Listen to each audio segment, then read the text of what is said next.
record on this computer? All right, should be good to go. Oh my goodness. Just tell me next. Thank you everyone for bearing with us. That was truly a nightmare come true. Okay, so my name is Susan Gaeddert. I am Community Programs Director for 1000 Friends of Wisconsin. And we are really excited to present this webinar for you today, the topic being Centering Equity in Climate Action Planning.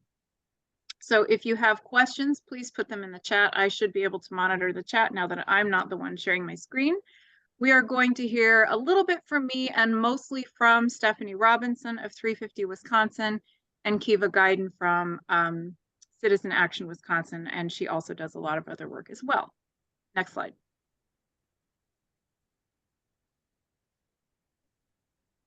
So 1000 Friends of Wisconsin, in case you are not familiar with our organization, we're hosting this webinar series. It's mostly every month for the year. We were founded in 1996. We specialize in land use planning and transportation policy, and our goal is healthy communities across the state. One of the programs we run is Active over Wisconsin, who are dedicated to active transportation infrastructure. In other words, we want anyone to be able to walk or bike or take transit to get where they need to go. We do all of this by sharing resources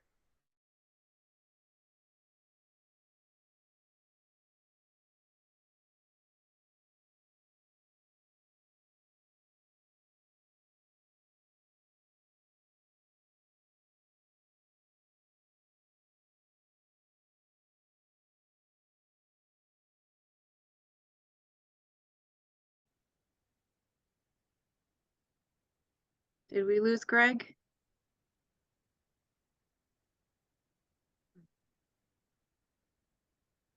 Okay.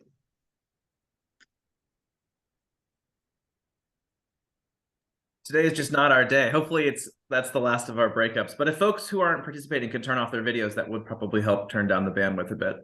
Yeah, I'm not sure what's going on. This has never happened before, I promise. Greg, are you able to get to the next slide? Yep. Okay. So this is just a little breakdown of what you're going to hear in today's webinar. Thank you, Anthony. You're going to hear about the Wisconsin climate table. You'll hear about our speakers, and then they will tell you more about the Community Commitments Campaign and the work done there to develop this toolkit. Then you'll hear from Keviea stories about the work she's doing in the Milwaukee area, collecting stories and doing some grassroots organizing. And then, fingers crossed, there'll be some time at the end for questions. You can go on to the next slide. So the Wisconsin Climate Table, some of you may have heard of us, some of you may have not. This group has been around for the last 7 or 8 years or so. It's a network of 33 member organizations from all around the state. We have varying expertise in different areas, but we all share the North Star goal of equitably eliminating greenhouse gas emissions by 2050. That's a goal we also share with REAMP, which is a larger organization that provides funding for different groups around the Midwest. And they also have that goal of eliminating GHGs by 2050. So we have expertise in many different areas like renewable energy, environmental justice, faith groups that do a lot of organizing, grassroots organizing. We have health professionals, we have policy professionals, and it's a whole range of expertise. And what we do is we pool resources and we collaborate on strategies and develop toolkits and things and reports in order to share with the public at large. And we are an internal facing organization. At the time that the climate table was formed, it was decided that given the political climate at the time, it was better to work internally and try to get a lot of work done behind the scenes. And work that way. We are now working on getting a website launched. It is not quite ready yet, but hopefully in the next few months, we will be able to share more about the work we do and just be a little more out there with who we are and how we work. Next slide. So I'm going to turn it over to people who have this expertise that I'm talking about. You will first hear from Stephanie Robinson. She is a planner, AICP. She is development director at 350 Wisconsin, and she has a lot of experience in sustainability planning and working with local governments, especially in California. Next slide. Following Stephanie, we will hear from Keviea Guiden. Keviea works full-time for Citizen Action Wisconsin as a project or as energy burden organizer. She's also project coordinator for us at the Climate Table for the Community Commitments Campaign. She has been working for us since the beginning of September of last year, meeting with grassroots and grass tops groups. She has years of experience organizing on voters' rights and elections, and she, as you'll hear from her, she is a trusted voice in her own community and is extremely good at connecting people. So I think I'll turn it over now to Stephanie. Thank you so much, Susan, and it's great to be here with all of you today. As Susan mentioned, I've been co-chairing the Community Commitments Campaign for the Wisconsin Climate Table for the last 3 years or so. And I wanted to start with a little bit of background about the campaign, share with you how and why we developed this toolkit, and then get into some specifics and details about the toolkit itself. So we formed this campaign in 2019. There were a lot of members of the table who were working at the local level to support communities that were developing 100% clean energy resolutions. And we wanted to share lessons learned and strategize on how to ensure that those types of local commitments were proliferating throughout the state. Some of our members released the Local Government Clean Energy Toolkit, which is a great resource I encourage you to check out. And then we pivoted a little bit in 2020 through the Governor's Task Force on Climate Change process. We wanted to make sure that the needs of local governments were lifted up in terms of technical support and financial resources, and also to make sure that the important role that communities were playing in climate action was recognized. And we worked with the League of Municipalities to submit a comment letter, and we had lots of people testifying at the public listening sessions about local government needs. In 2022, we brought on board Keviea Guiden as our project coordinator, who is doing a lot of work, important work, grassroots organizing in Southeast Wisconsin, including Milwaukee, and is helping us to bring forward the needs of impacted communities and tell their stories. And then we are currently developing this toolkit for equity and local climate action planning that we're here to talk about today. Next slide.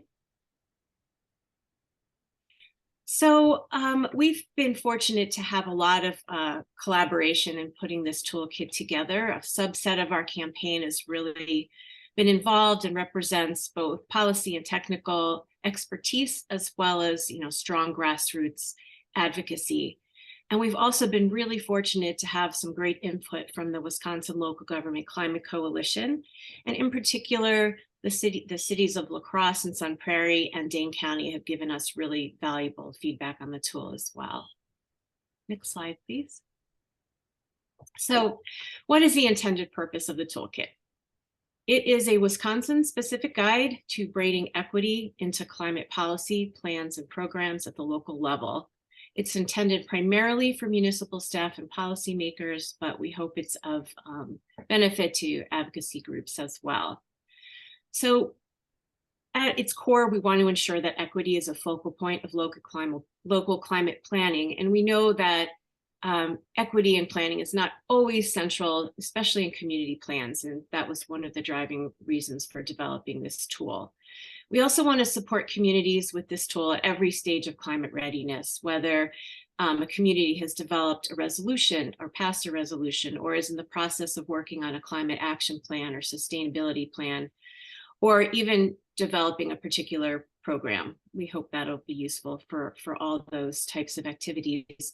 And we wanted to create a community of practice for Wisconsin municipalities around equitable climate planning to encourage conversations, sharing lessons learned on an ongoing basis. We think it's really timely to help communities prepare for potential funding opportunities from the federal government coming through the infrastructure bill and IRA. And we want it to be a living tool to continue to feature the good work of Wisconsin communities. Next slide, please. So what is our approach to equity? First and foremost, it's to ensure that historically marginalized communities will benefit first from climate policies and programs, and to minimize any future harms. We also considered equity through a broad lens, including processes and participation, distribution of benefits, and historical and structural barriers. And we recognize that marginalized communities often experience climate impacts in multiple ways across multiple factors that are compounded, and think in terms of energy burden, flooding, heat island impact, infrastructure breakdown, open space, etc. Next slide. So what is in the toolkit? It has 4 major components. The first is a look at current local climate action in Wisconsin. And so we have snapshots from the 14 communities that are in the Wisconsin Local Government Climate Coalition. And that's one of the features we're going to look at in a little bit more depth today. The second component is a strategy guide. That's really the heart of the toolkit. It's a menu of dozens of strategies across 7 major categories. We also provide information on municipal climate action plans from around the US. And we have 12 kind of in-depth reviews of those plans. We wanted to provide some good resources, but at the same time, we realized that what communities around the US are doing is not always applicable to Wisconsin. So that's a little bit of a caveat there, but we think there's a lot of sort of aspirational programs and just good examples of things like how is equity defined? What are their metrics for tracking outcomes over time? And then the final toolkit component are additional resources, a collection of guides and data tools to support communities.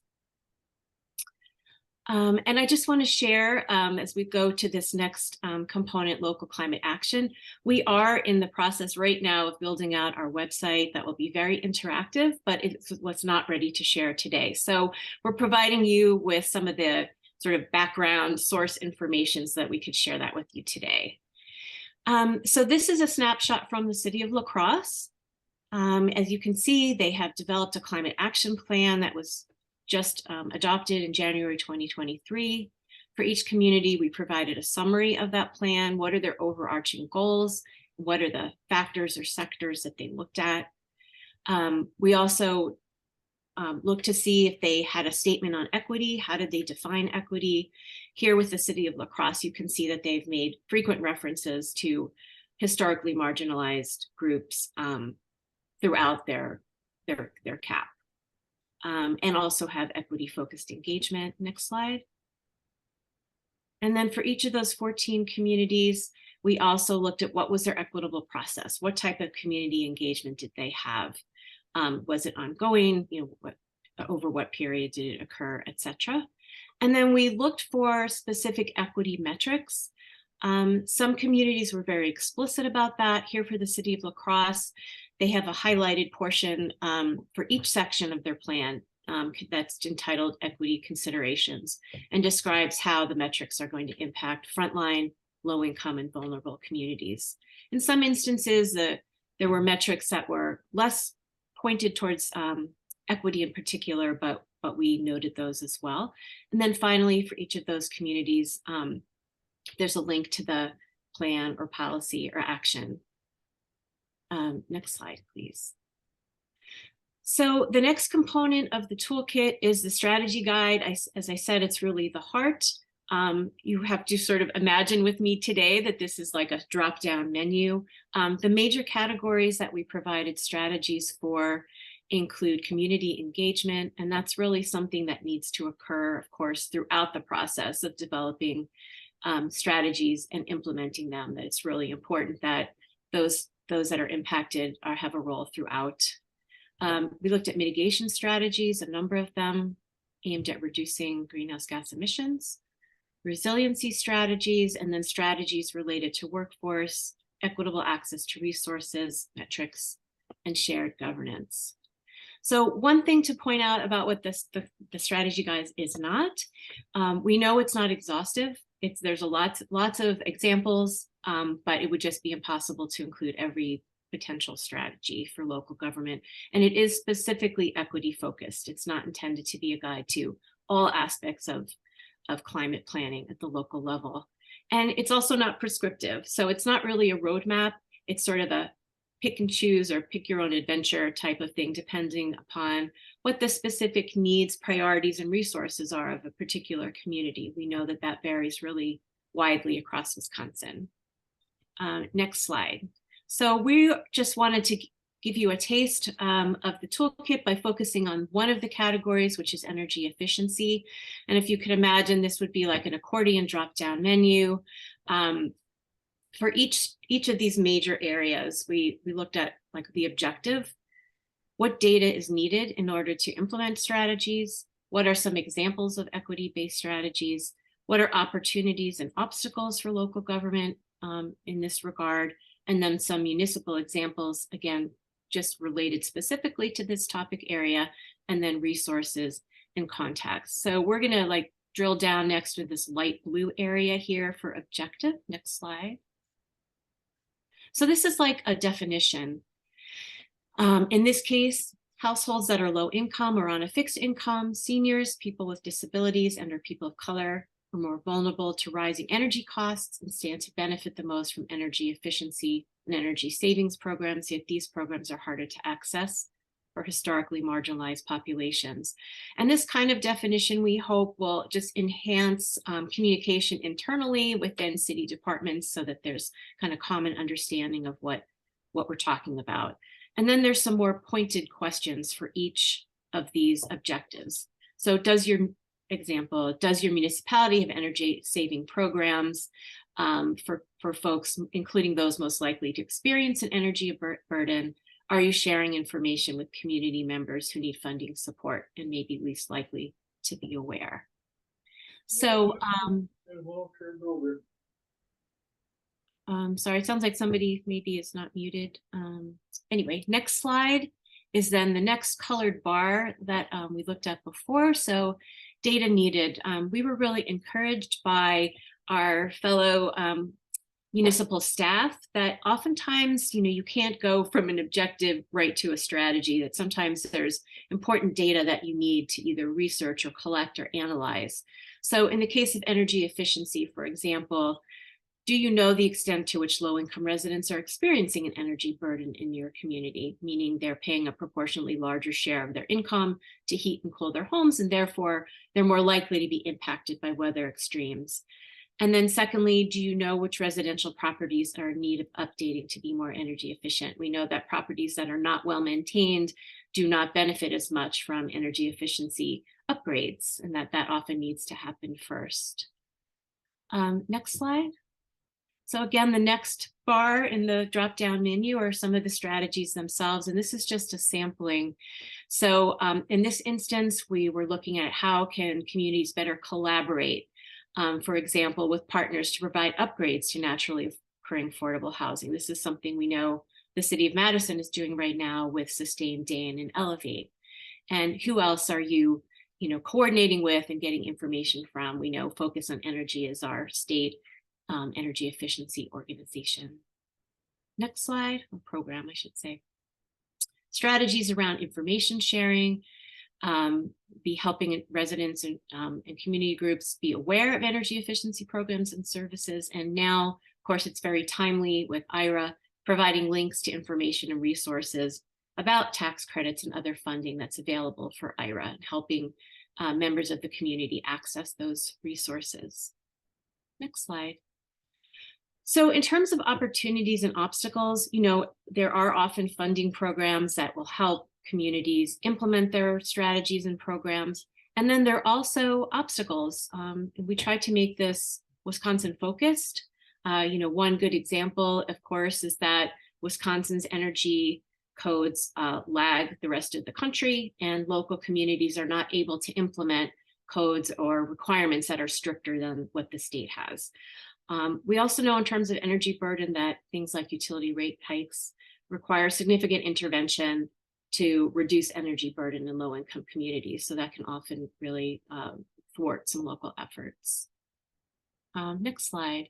So just bringing it back to the strategy guide, again, we were just looking at energy efficiency, but we do have strategies related to all of these other categories and subcategories.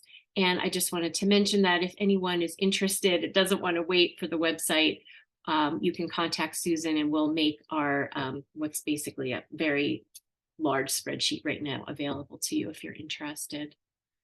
Next slide. So what are our next steps? We want your feedback. One advantage of not having our website up is that there's still plenty of opportunity for you to ask questions or provide information, etc. We hope the website will be up within the next couple of months. And we're also working on a companion toolkit that's more advocacy focused. And that process is not defined, but we know we want a lot of input from grassroots organizations, community-based groups to make sure that that toolkit is really useful and meets those needs. And then we are including like a story map with energy burden and climate change impact stories from around the state that we hope to build out over time. And I think with that, it's a perfect segue to our next speaker, Keviea Guiden, who's going to talk about stories of impact. Well, thanks for having me, Stephanie and Susan and 1000 Friends. And thanks everybody for coming here today. I am Keviea Guiden. I am the energy burden organizer here for Citizen Action. And I am also the Community Commitments Campaign Project Coordinator. Here we have a picture of a couple of ladies who has been impacted with energy burden issues as far as you know, being able to not to pay the bills, to just, you know, having all different types of stress levels, affecting their children's health, as far as asthma impacts and just breathing from the Oak Creek plant still burning coal and fossil fuel. Also, some of the other work that I do is I chase weather is what I call it. But it has to do with the impacts of the climate and with the change, and why the work that I do is so important. Here's another photo of someone's basement who's flooded because now we're seeing storms. Those 100-year storms are coming more frequent every 5 to 10 years. So this was an area, a house on the south side of Wisconsin. And here there are photos of not the last storm that we just faced, which was March 9th, but this was, I can't think quite exactly when, but this was very recent. But this was due to the effects of the heavy raining and the storm and the melting of the snow and the climate, and by us not having a lot of green spaces here in our black and brown communities. There's standing water here on the streets and also in a park. This is the Washington Parks area, located over off of 46th and Valete. And so this is a green space. It is a green area, but it had totally turned into a pond. And so I do not have any slides, but today I just wanted to let you guys kind of know about the work that I've been doing. I've been doing this work volunteering for the past 3 years. These are issues that is very near and dear to me and my heart and the people of my community. And the reason these things are happening and we're being impacted and hit so hard is because we were redlined. And so in the redlined areas, that's where majority of the Black and brown people live. So these things are happening more often into systematic racism and plays a really large part in this. And so, as far as with the energy burden parts, as far as how we're using more energy to keep warmer in the winter months, but also to keep cooler in the summer months. And that is due to, like I said, it was systemic racism, and it comes from the homeowners loan corporation. So we were there was a grading system that they had when folks went to go and buy homes, and grade A being the most desirable neighborhoods and grade D being the less desirable neighborhoods. And in these less desirable neighborhoods is where predominantly all of our Black and brown people live in. And these are older houses. So these are houses that are not weatherized. These are houses that are not insulated. And so we have to keep in mind that these are families who income isn't as high as our surrounding counties with white people. And in those neighborhoods, they're not paying as much because their homes are weatherized. So they're using only about maybe 1 to 2% of their overall income versus to our Black and brown communities, anywhere from 6 to 20%. I'm not quite sure if everyone is knowledgeable that We Energies was just allotted an 11% increase as of January 1st of 2023. That has been a very large impact. And also we have to keep in mind we're still in we're not out of the clear of the pandemic. We minimum wage is still $7.25. You know, you got to think folks are out of the home more because they're working 2 and 3 jobs just to make ends meet. We have to keep in mind for healthcare issues and reasons because of, you know, illnesses, and also because of the fossil fuel and the coal that's burning, that they burn. It is totally affecting folks' families, and prescription drugs itself, you know, those things aren't cheap. So folks are trying to figure out in our Black and brown communities how to live, because due to housing as well, there's no laws or no standards for landlords to say how much they can't go up on rent, and in these houses that are not weather efficient.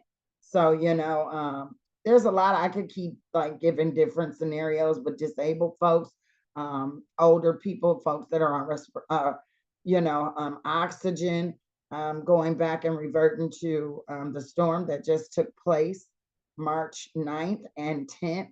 There was over 110,000 homes throughout Wisconsin who were without power, and families lost food.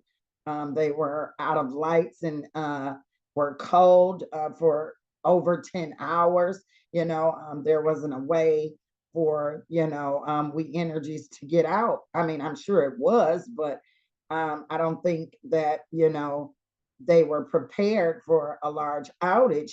And this is more of the reason why we should be moving towards clean energy, greening things and making sure that we're paying attention to the climate and holding them responsible for moving towards clean, renewable energy, and possibly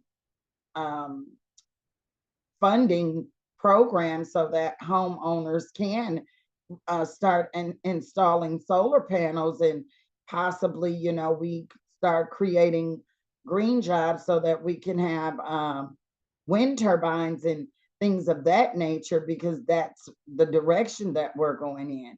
But I also, like I said, I could talk about this forever, but I've been collecting stories. I've been collecting some very, very heartfelt,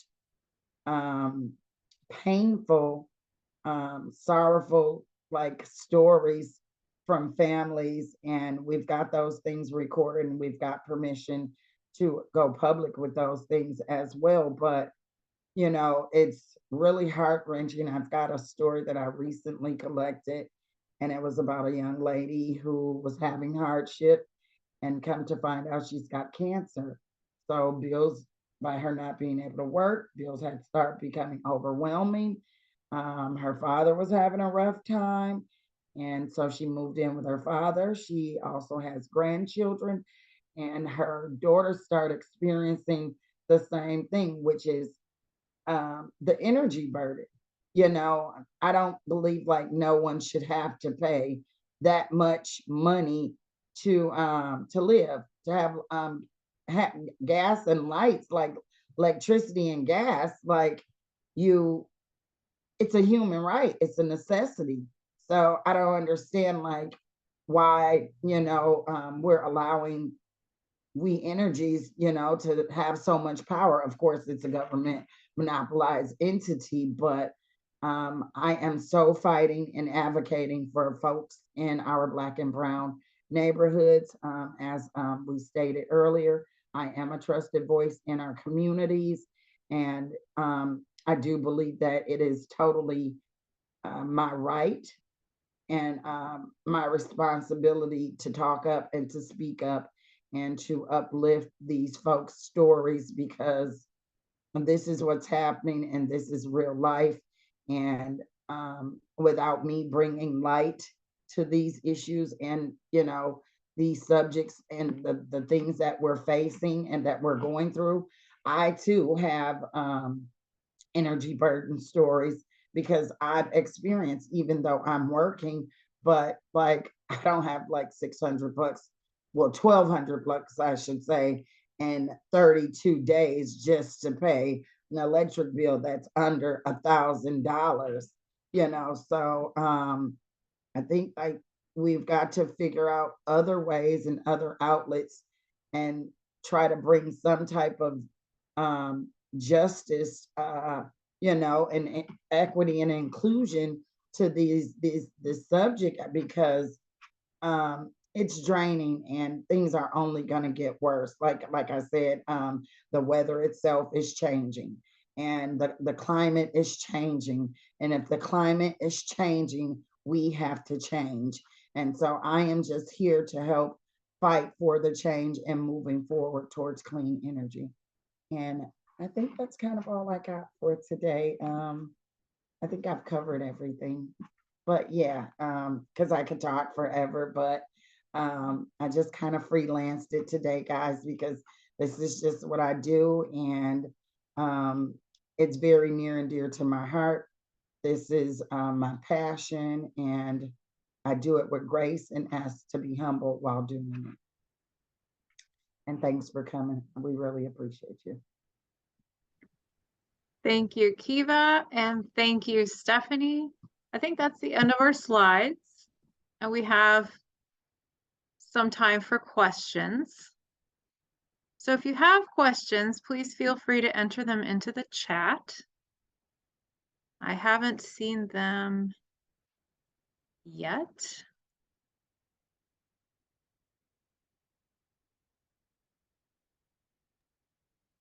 There was a comment from Wendelin Holland about some work she is doing in the Great Lakes region. So if you all want to read about that, there's quite a long comment in here. So if you all want to read about that, please check out the information she left in the chat box. I'll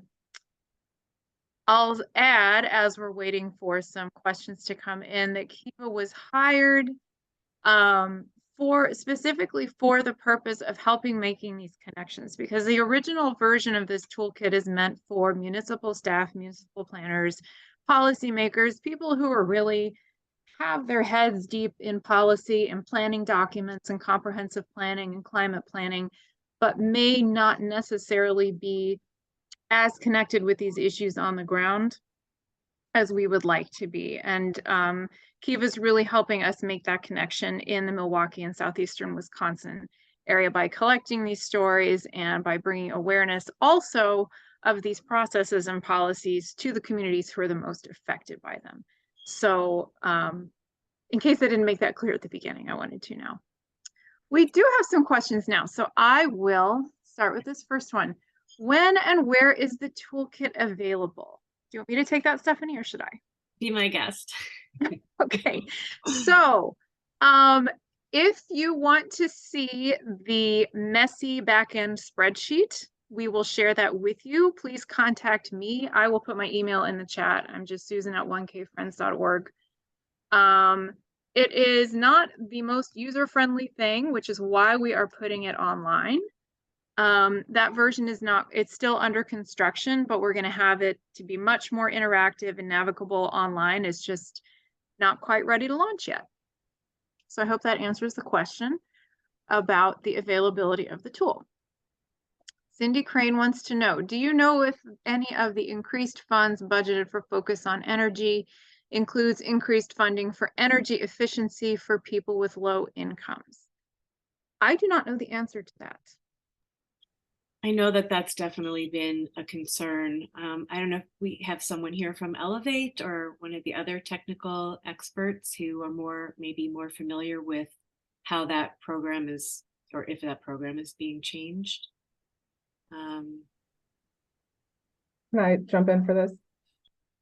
Hi guys, so I'm Victoria Gile. I'm a paramedic doc, and I was really involved in Focus on Energy activism in the last cycle, and they did not specifically implement any new or like shifts in the way that they allocate their resources for the predominant bulk of the money for the upcoming cycle, but they did create a new pilot program for specifically addressing energy burden in low-income communities.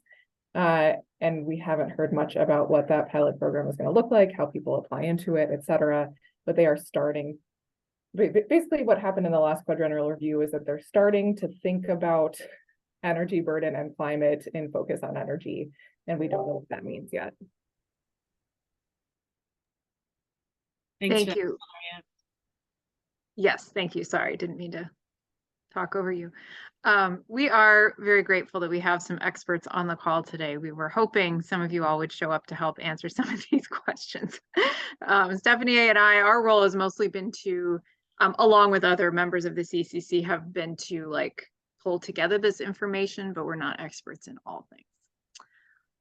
Question from Victoria. Are you working directly with Our Future Milwaukee to make sure the Milwaukee Climate and Equity Plan is implemented equitably? Keviea. And I will answer that. Yes, I am working directly with Our Future Milwaukee, and that is with the follow-up of the Big 10 plan, with the Climate and Equity Plan. So yes, I am a team member there. Keviea was helping with, there was a town hall that was sort of a virtual in-person hybrid, and Keviea was running like one of the satellite rooms with some people that had questions about the plan. And I know that Citizen Action has been pretty involved in helping with that as well. So yes, that was over at Sherman Phoenix, yeah. But since then, Our Future has moved like to a smaller group, and to have a core planning group and for next steps, and to make sure that the equity and the climate and equity plan is still a working plan, so it doesn't fall wayside. Thank you so much. Okay, Charles has a suggestion and a question. A potential remedy to what Keviea mentioned regarding energy burden for renters, window-mounted heat pumps that can be moved if a renter locates, like move with the renter, I guess. New York City is installing 30,000 heat pumps in public housing.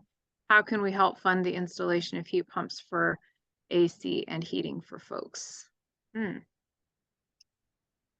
That would be a really good question for somebody who knows a lot about buildings and efficiency. Yeah, I mean, I would expect that there'd be some funding through IRA for that type of thing, but I couldn't answer that definitively. I don't know if there's someone here who can.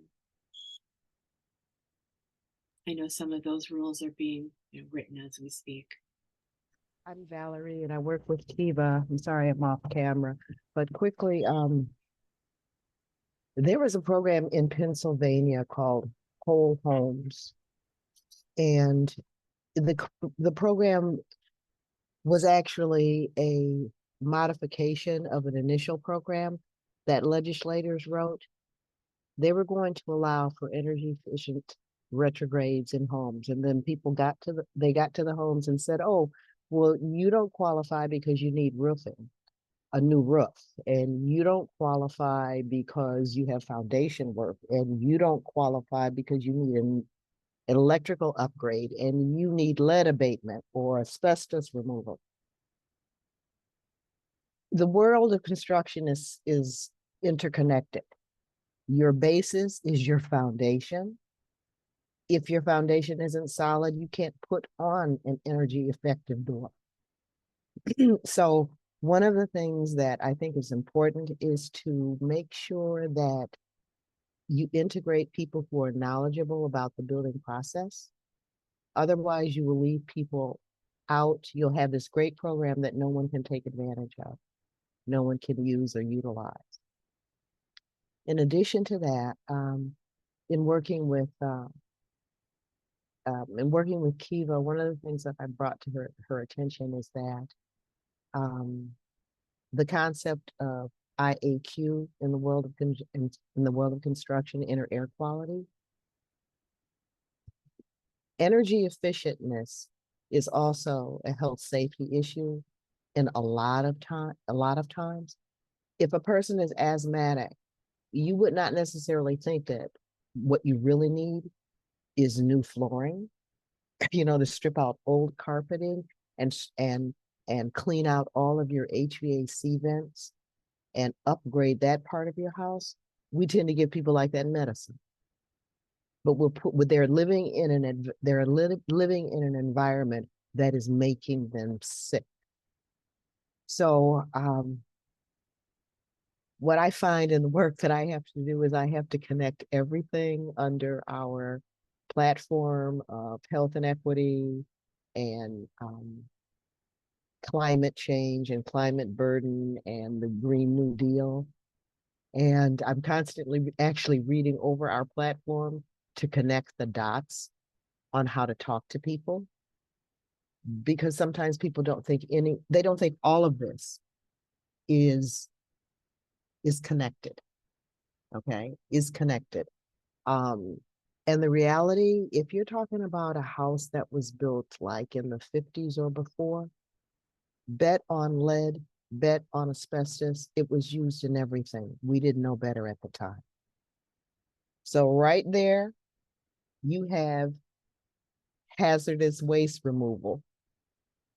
And you can talk about making your house energy efficient, but these are some of the other underlying issues that you've got to consider along the way because they all tie in.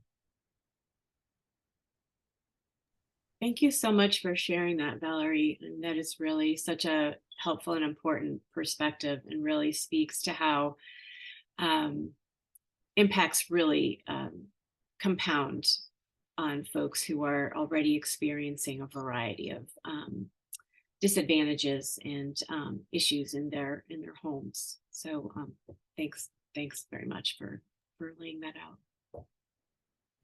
Yeah, and that compounding effect of older buildings, and you don't qualify for one thing because the roof is bad or whatever. I in a previous job, I worked for an organization that provided housing for low to moderate income folks, and it was a question: do we invest in solar panels for a couple of our buildings that are frankly in such bad shape we should probably replace them? And you know what that came down to was money. There wasn't enough money to do what we really needed to do. So there was a lot of kicking the can down the road, and it was hard to decide. I was not the person who made the decisions, but that was part of the conversation we were having. So and this is where you have to get builders involved or people who are knowledgeable about the building industry. Milwaukee has got a slew of what some men in our organization called garbage buildings. They've been allowed to sit so long. They have so many issues. It is not worth it to try to save them. Okay. Unless there's something unique about the building, it's partially historical, or it's in a certain kind of area, or it has so much land around it that it might be worth doing something with. That being said, some of your solutions have got to be some of the more modern, if you want to say green solutions, tiny houses. There are places in Milwaukee that are energy burdened deserts. There's just old concrete and an old parking structure of a building that's no longer there, no longer functional. A place like that, depending on your zoning, because you have to consider all of that, could be turned into a tiny house oasis. You could put sometimes maybe 8 houses buttressing up against each other, so the backyard is shared in an open fashion, because part of the issue with tiny houses is that you have to use yard space. You have to extend into the outside to get some livable footage. But these are things that are, if you want to say, newer ideas, downsizing ideas, green ideas, because a lot of these houses, a tiny house is under 1,000 feet, 1,000 square feet, I should say. And there are families that are living in houses like this with 2 kids. And there are single people who are living in houses like this. And they're all over the country now. So that's another way that you can look at getting around the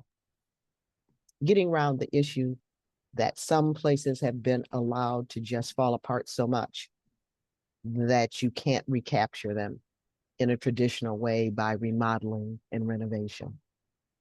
You have to build it. I'm sorry, excuse me, Valerie. We've got about 6 minutes. I want to say that I really, really appreciate your input.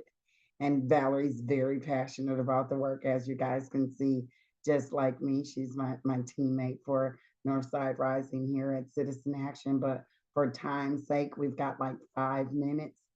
So if we can kind of stay on track, because I got some prior stuff to do today. Thanks. Yes, thank you for that perspective, Valerie. That is it's so important. And really getting down to those details is really where the work is a lot of times. Another question for Keviea. This is from Erica. Keviea, thank you for sharing your stories, experiences, and challenges. It is a powerful learning opportunity for us. Do you have success stories that you are able to share with us as well? I think the success stories itself is, because we're not out of the woods. This is new. This is a new role for me. Like I said, I've been doing the work, putting in volunteering the work for 3.5 years now. But I think the success stories is just folks being able to come out and to share those stories, to be vulnerable. These are personal stories. These are folks' livelihoods and their life. So I think for me, of course, there's an end goal, and we want everything to be peaches and creams and to be changes. But like, if we're not still fighting and advocating for Fight for 15, and we all know $15 is nothing. Okay, imagine having 2 and 3 children, one with Pampers and the other in pull-ups. But like, and we're in inflation. So, but like I said, to me, I'm just gonna keep it simple. To me, the success and the now, for right now, the success stories is just folks being willing to be open and to be vulnerable and to share and to give their input, so that we can bring about change and put this in the toolkit, and for these lawmakers to see, exactly what is happening and what folks are experiencing. Thank you. Thank you for that. Charles had a question. How can we create a massive energy efficiency upgrade and shift to heat pumps public education program? And how can we create an army of new trained installers? Lots of jobs here. Over 115,000 homes in Milwaukee need to undertake deep retrofits. I'll just say, and Stephanie, you can add on if I don't get everything, but there are sections in the toolkit having to do with workforce development and how that intersects with these other strategies. We also know that the Governor Evers is very interested, especially in this workforce development piece and how that can be done in a more equitable manner. The Office of, OSCE, Maria Redmond, Office of Sustainable and Clean Energy, I think is the official title. They came out with a clean energy plan on Earth Day last year, so they are rolling that out and setting the priorities. And I know that workforce development is a top priority in an equity first program related to that. So yes, that is very connected, and I think there is interest in making that happen. Do you have anything to add to that, Stephanie or Keviea?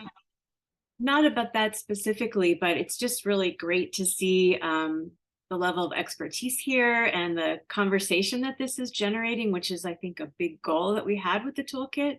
And just to note, you know, while we focus on energy efficiency today as an example, you know, the same kinds of conversations can and need to happen around renewable energy and transportation and emergency management and all those things that intersect at the local level about climate and equity.